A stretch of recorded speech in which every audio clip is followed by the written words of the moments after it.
So, Mr. Solo, how is everything? Yeah, you can't complain. Yeah. God been so good to us. Sure. With our experience so far, we are making headway. Yeah. So as you rightly said, this is M&B Seeds. Sure. This company was established around 2003, and so if you do the calculation, almost 20 years. 20 years. So it's been 20 years of experience, 20 years of trial and error, 20 years of improving and all those things. And so when you walk into this farm today, no weed, good plant population, no fallen when distraction, anything of the source. It's born out of 20 years of experience. That's beautiful. Yeah. Yeah, so that is what we do here. And so at M&B Seed, we are into hybrid seed production. Okay. The last time we were here, you were here, we were in one variety called Opebru. Okay. It's a drought tolerant variety, as the name suggests, Opebru Hamatan maize. Yeah. Right. This variety is called Kunjowari. Normally, they name the variety based on a breeder. So I'm sure this one takes the name Kunjowari from the breeder. I think we get it from Sari in Tamale. So I'm sure the breeder is called, I don't know, but that's Kunjowari for you. This variety is very good. Is the one for most of the poultry farmers because the protein level in this maize is almost 20-something%. Wow. Yes, normally you can't find that much protein in maize. It's full of carbohydrates, but now this maize, and so when you use it to feed your poultry, the yolk is, you can see the color of the yolk and it's very rich. So most poultry farmers prefer this one to any other variety. Yeah, so that is basically who we are. M&B Seed, we are located in Ho. We are one of the oldest and then the leading hybrid seed producers in the country. We are into rice, maize, and then a cowpea. This not too recently ago, we tried some few vegetables, but that one is not the major focus now. All right. And so basically the maize, rice, and then the cowpea is what we do. We do much. Yeah. So talking about the hybrids, I know lots of farmers out there are now focusing on type of crops to grow that would be able to do very well, not just extremely well. Yeah. Because depending on the orthodox methods of planting, we always lose focus. We don't harvest much. I visited a farm where they sow maize. I think that's the right word. And when I visited the farm, they are not doing too good, and most of the leaves were just like this one. And they started harvesting. You see them brownish in color and and yellowish in color and on the field. So that what happened when you have quite a good land. In the beginning, you think that the maize are doing very well, but when they are supposed to, let me put it this way, conceive, carry maize cobs, they need more nutrients. And so if you're not able to help them, substitute for them with either organic or inorganic. You start fresh or you start very well, but you end up very bad. And so that one, those technicalities, we talk about them later on. But basically, this place, we are into hybrid seed production. So let's talk about hybrid. When we say hybrid, basically is taking two inbred lines or two different materials. Before then, let me give you this. Back at junior high, we learned something called pollination. So it's the transfer of mature pollen grains from the anther to the stigma of a flower. And then there's something like called cross-pollination. The transfer of a mature pollen grain from one parent or flower to another, to a stigma of another flower. That is basically what we are doing here with the maize.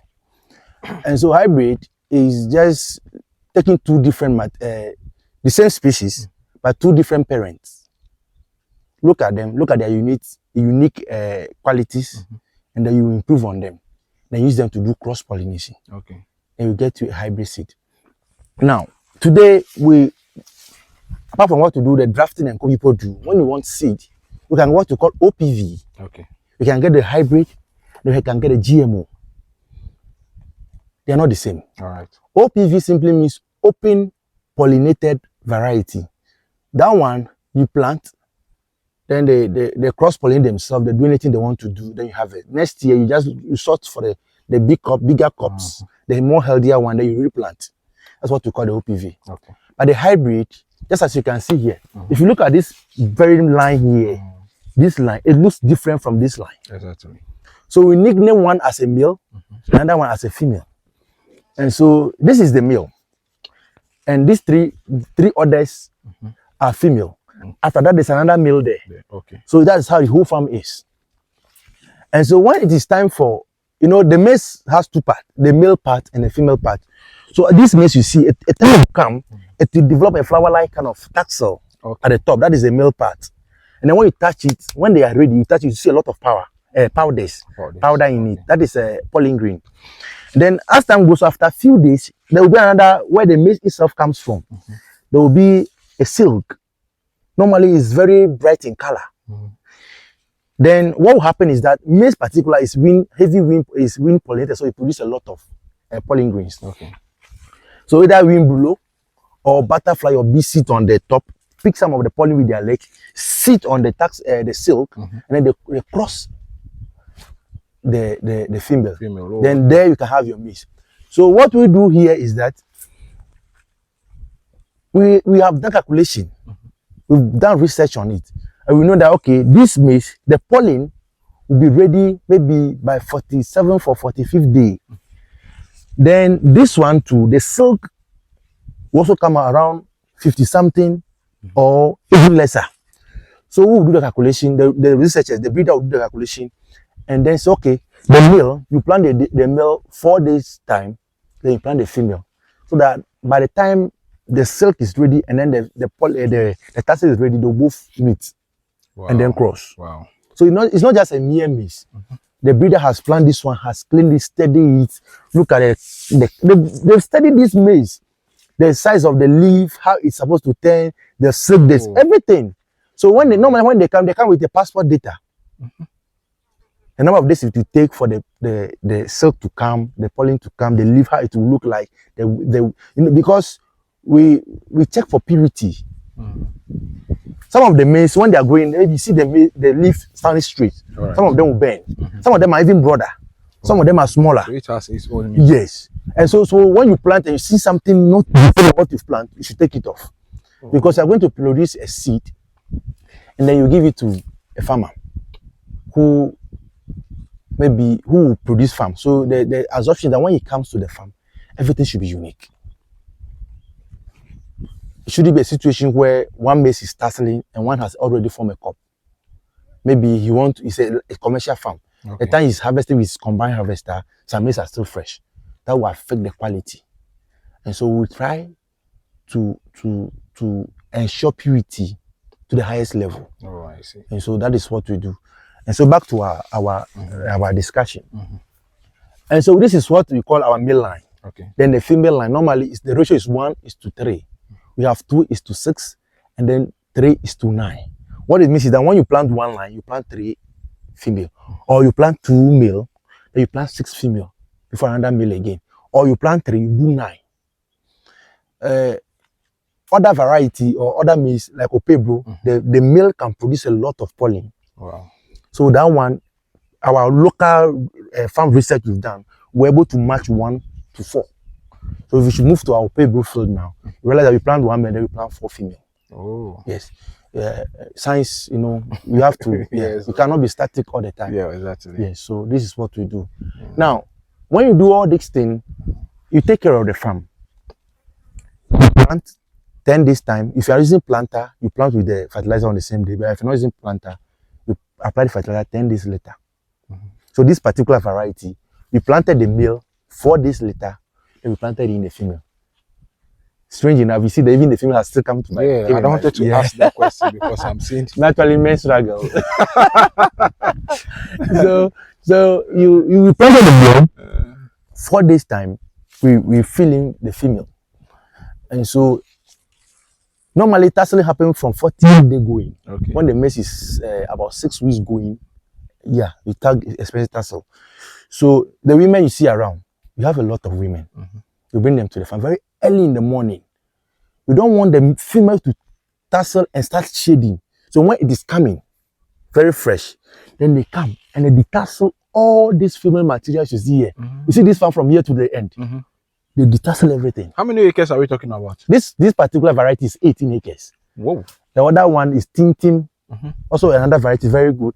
It's 14 acres. Then we have another variety we call the Kaba. That one is extra early. 70 days is ready. Wow. That one too is 9 acres. It's almost 8.9, so we approximate it to 9 acres. Wow. You see, they will detassel everything. So when you walk to the agro shop and you see M&B seed on the shelf, It is made with the heart, the mind, and the hand. We don't just go and pick grain somewhere and pack it. No, we do the right thing. We want the best of the farmers. Yes, because a kilo is 40 cedis. When the person is buying it, he can easily walk and fetch his old seed and plant. But he decided to fetch to come and buy from us. It should be the best. So it is 20 years of experience, I said earlier on. So we will detassel all the female. Then the male will remain, and then they will form their pollen, and then they will cross. Whilst air is blowing, the bees are moving from one plant to another. And so normally when you see the female, the silk is very colorful. Pinkish in nature, very, very colorful. Always beautiful. Yes. So when the bee come, they will sit on this one. Maybe their legs will pick the pollen, and then when they go to the silk, they sit on it, and then they do what we call cross pollination. So I think these are some of the things. These are the reasons. Some of the things that from the basis of what they were teaching us back in school. And maybe the teachers themselves, they don't know what they were telling us. They were just they were just teaching us. And so this is the essence of the cross pollination. This is beautiful. Yes, because this is practicality on this. Yes. It's very practical. And so look, we as we speak, we have 4 students here, 2 from Whole Technical University, and then 2 from Ken University. And they were like, we've not heard it before, we've not seen it before. They are doing the attachment though. Yeah, they are happy to be here. They are happy to be. So if you are a student out there and you want to do attachment with us, you are welcome. We are in Whole Volta region. When you go to Facebook, you see M&B Seeds and Agricultural Services. You can just pick our address, submit it, and then if you want to do your industrial attachment, come. We have farms at Maize, Ziavi, Hojo, a lot. We have Outgrower system too. Oh, that's beautiful. And so we do all these things, and then when the maize dry, quickly we come and harvest this one first. We don't replant them, we use them for food. It could happen because this is the man. Just like you cannot marry and then expect another man from somewhere to come and do something with your wife, and something will happen. Maybe your stock, it will change, it will affect it. So we put this one off first. We bring the women to harvest it. Places where they are into animal production, they harvest it. After they've seen the crossing, they harvest it fresh like that to go and feed animal. But we are not into animal production, so we keep it. When it is dry, we bring the women first. Under strict supervision. Even if one of them should fall and cross this line, you pick it, you harvest it first. Then we discard it, we use it for food. Normally, this maize will not give you a bigger crops. Small. Yeah. So we discard this one first. Of men. Yeah. Then we discard this one first. And then go, later on, we come and harvest the female. It is the female that we take to our processing site. Then we'll treat it manually. We'll take women, we have women there with a metallic, they'll take those ones that have cracked, those ones have been affected by either worms or anything, we take them one by one. Wow. Yeah. That's so if you go to our site, yes. And unfortunately in Africa, a kilo shouldn't be sold at 40 cedis. But if you want to sell it at the actual price, nobody will buy. So you have to come halfway. Yeah. Because you see all the detasseling done hand by hand. This fertilizer, apart from the one that was applied with the planter, the other one was applied with hand. You can see the women doing it. All this farm. A bag of NPK now, the urea, we are using Achiever from the Ayara company. Is the highest quality we believe in. It's not as if I'm promoting somebody's brand though. It's going for 580 cedis now. And each acre is taking 2 bags. And then when it's 30 days, you do top dressing with nitrogen, which is urea. And so you can just see the amount of money that goes in. We don't just harvest and go and start doing anything. We have dryers that uses gas. So maybe one of these days you have to come to our processing site. Then you can take the viewers through the processing. So we use gas to dry it to a particular temperature. It doesn't dry too much, so it can kill the seed. So the farmer will not buy it and then tomorrow germinate. So these are some of the things we do. And so we go through this process and then we get our hybrid seed. We have a machine that is able to grade them. Small size, small grains, medium, and then the larger grains. The small size, we discard it for food. Then it's the medium that we sell. The larger grain, when you bag it, the farm it will be large, and so the farmer will. People come and say that is what I want. The grains are big. Some of them are as big as my thumb, but you will not have much in the pack. But people can say, okay, those type, the vigor is good. So somebody will come say, okay, it's only that one that I want. We don't have problem. We sell those ones too. Right. And so this is what goes into hybrid seed production. Wow. So hybrid is when you take two parent materials, study them, and then you look at their compatibility, you look at calculation for the date and all those things I said earlier on. All right. And then you cross them. That is beautiful. Yeah. So with all these explanations you're giving, I know the lay farmer out there, he or she may not be able to, follow all these necessary procedures that you outline right here on the field. And so should somebody out there maybe be in the diaspora thinking that I actually have to, contact M&B Seed, like you are saying, you have provision for outgrowers, and they feel like they want to get in touch with you so that you help them, because I know it takes a lot of knowledge to come out with all these things you are talking about to get the best results. Yeah. And our mothers out there cannot be able to come forth with all this. It takes intellectuals. This is just the production line. Right. We produce. Even this one, you cannot just get up and do it. You have to be a certified seed producer. Wow. When you come, you meet a white pickup on I saw them. They are from the original MOFA. Okay. They are the quality control. They are the seed inspectors. Oh. They have to come to the field, make sure there's no foreign. If they should come, and they see one maize growing too tall, you see that very one. Yes. It's on a hill. All right. So that one is reasonable. But they see they are off maize. You see they are it's not in line. You see that it is an off type or it's a voluntary one. A voluntary one means that maybe last year you plant the same variety, but some remain it has germinated. You have also discard it. But if it is an off type, it means it's a different variety from somewhere. And so you have to discard all those things. They do all these things, come and check before they satisfy your seed. Oh. So after we produce this, we take it to them. It's sometimes stay with them 6 weeks, even a month or so. They satisfy, do their basic checks before they approve it, before you even take it to the market. And so when you go to market, just don't go and buy any seed at all. Buy from a certified seed producer. You're right. Yeah. So when it happens that way, that means your yield is also going to. Yes. So the question is, why should I choose a hybrid seed? Before the breeder settle on a material, there are some few things come into mind. One, they either want to improve on the flavor, they want to improve on color, or the yield. Some also want to improve, they want to make it drought or disease resistant. Okay. Currently, we have a seed in market. We have released it this year. We call it M&B 300. It's fall armyworm tolerant. When you plant it, like the way you see fall armyworm destroying other maize, it doesn't happen to that. You may see 1 or 2 fall armyworm. After we have produced it, we've done, you see 1 or 2, but it's not as the other ones. So they have built it against fall armyworm, because recent time fall armyworm has become an issue. So somebody has taken it upon himself to produce a maize that can withstand fall armyworm. Wow. Yeah. The yield. Now you see this maize. Just like me, I'm TikTok. If I should go and marry another lady who is short, when we give birth, the children will inherit their mother uniqueness and inherit my uniqueness. Then we produce a better offspring of us, carrying both of us our gene. You see, so that what it means is that the yield will be more. You get it? If it is about vegetable, sometimes they want to improve on the color, they want to improve on the flavor. But for us, for the maize, you normally focus on drought, the climate issue, and then the yield, and disease and drought tolerant. So these are some of the things we do. Yeah. And so let's chip in the advantages of hybrid seed production. And so one, there's some level of uniformity. When you come to your farm, everything is uniform. Those are into rice production. Today, the Chinese machine, they are bringing a lot of rice milling machine. Some of them have the blade that they used to mill the machine, the one that peels the peel, come with sizes. And so if you should go and just get any rice seed anywhere and pour it in that machine,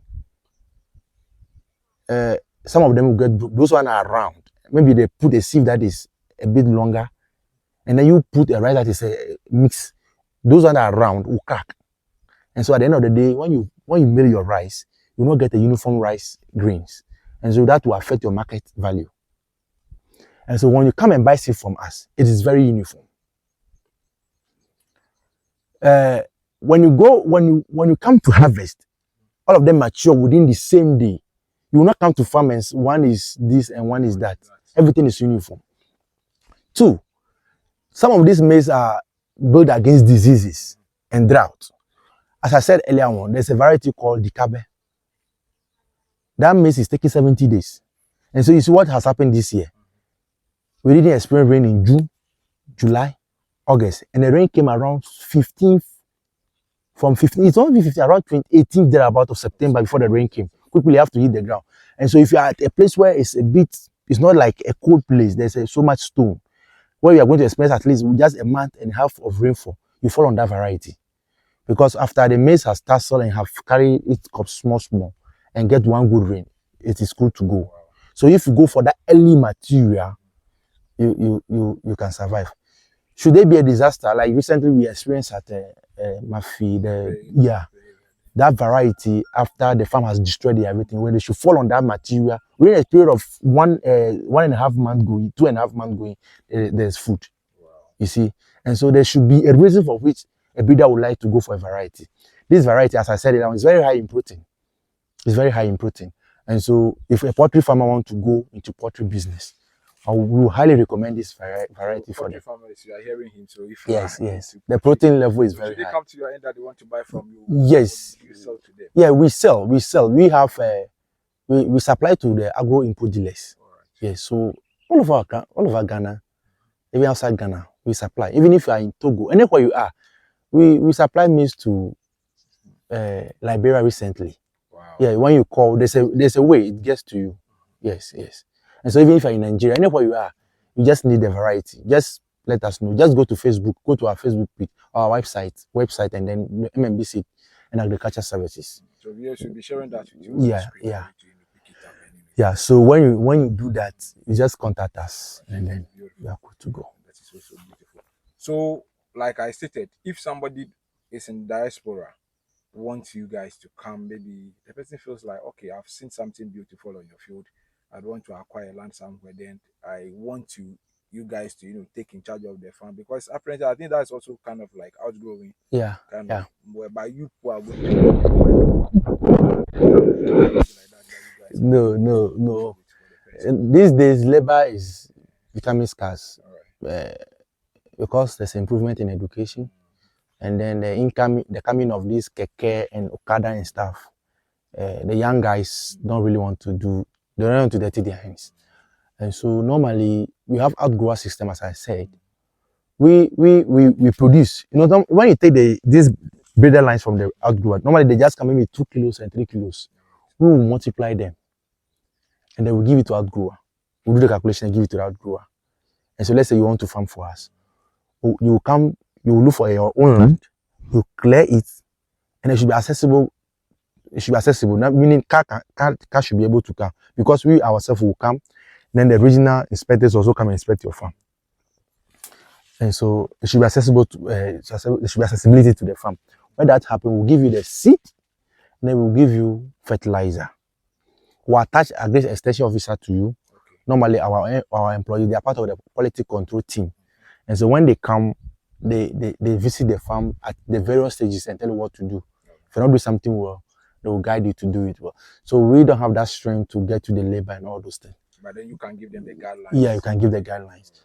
Apart from that, if you should buy our seed and you want to farm, my boss is, also, even if you send him a message 12 midnight, he will answer. As for that one, I trust him so much. He will guide you from planting, weed control, fall army worm, even harvesting. You met the women on the farm. They were telling you that, look, apart from planting, they do fertilizer application, they do harvesting, they harvest and then they shell it and all those things for you. And so there are people, don't come and take them away from us though. but if you fall within our catchment area, we can just leave them maybe weekend we don't come to work. They can quickly do that one for you. Quick cash and they come. So viewers, you just hear him. So if you'd also have been a thought of considering venturing into maize production or corn farming, they are the right people that have the best seed in town now, and also purchase from them. He has been able to explain everything thoroughly for your understanding, and he will also be sharing pictures and views of the entire field with you. We are going to give you an area view of the place to see how huge it is. 18 acres. Yeah. This is 18 yeah. of the hybrid. Another variety is 14, another one So 8.9. that tells you that they have so many here on this field. They are all corn. Yeah. Everything is corn. They just have a little bit of cowpea. Yeah. I don't know how many acres. The cowpea is 7 acres. Yeah, so there's 7 acres of cowpea. So they are doing massively well. They are doing big time farming here. They are not joking. We wake up before daybreak. We come back late at night. So sometimes our kids don't even recognize us. So just as the people also wake up, because today I think he called me somewhere around earlier, very very early, that we wanted to come here. So that shows how serious they are about their work. The whole field is clear. It's all over in the field. So what final word do you have to tell us? What do you know after you? Gone were those days where farming was seen to be a little bit of dirty. It's meant for people who, after they've done everything and life is tough on them, is the last resort. But now that is not the case. Personally, after this farm work, 2015, right? Yeah, 2015, after senior high, and I've been with education. I've not done anything different apart from farming, but I'm living the average life. My family is, I am doing something for myself, even compared to, excuse my language, even those who find themselves in the office, some of them, yeah. And so it's no more an issue. Gone were those days when cocoyam leaf, they tie it and people see you to be poor. But today, even to get the quality one to eat is an issue. Very, very scarce. We're just discussing cassava leaf, the peel of a cassava. So now everything has become money. Everything has become money. Now they are grinding even the corn stick, the stalk. They are grinding it for animal feed. Just imagine. Yeah. Because and so farming is no more. And so we should pay special attention. The Ghana government should pay special attention. Just imagine this season like we didn't farm. What will happen? A lot of people behind. The people in Russia and Ukraine are fighting, but they are still farming. We were actually anticipating that next year is going to be very tough in terms of hunger, because the way the rains delayed. So if we could realize, we were all saying the next year there's going to be hunger, but thanks to God it came though late. You guys are even that one, it came late, but people were not sure. Because normally by this October, 15th October, the rain should be going. Yesterday we experienced rain here. God is being so good. So because of that, people were scared. And even that one, a lot of people didn't farm. Because in fact, if you don't farm, there will not be seed.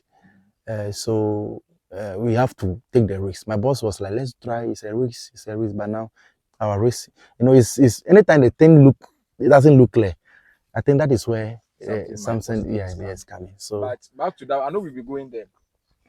I know the weather actually got you guys scared, and you quickly will have to rush and go and dig it down. Yeah, down. Because you want to irrigate the whole field. Down. So viewers will be going there so that they will talk about it. They got scared. And they don't want to lose. We got it down. It was an afterthought. So the guy who came and constructed the dam too, but so far so good. We have enough water. We will be able to use it maybe to around March. When we exhaust it finish, we will expand it and do it very well. I want to use this opportunity. I want to use this opportunity and make this clarification. Both of our maize, as I said, one is 70 days. We have extra early, medium, and then late maturity. Our late maturity is just 105 to 110 days. Our medium one, like this variety, is just about 90 days. We have other materials in town. Most of them, they are the imported ones. There's a particular one that's even 180 something days. 180 something days meaning you're going to apply for 3 times. Now there should be enough water. That's so expensive. 180 days, that is almost close to 5 months. What if the rain does not come?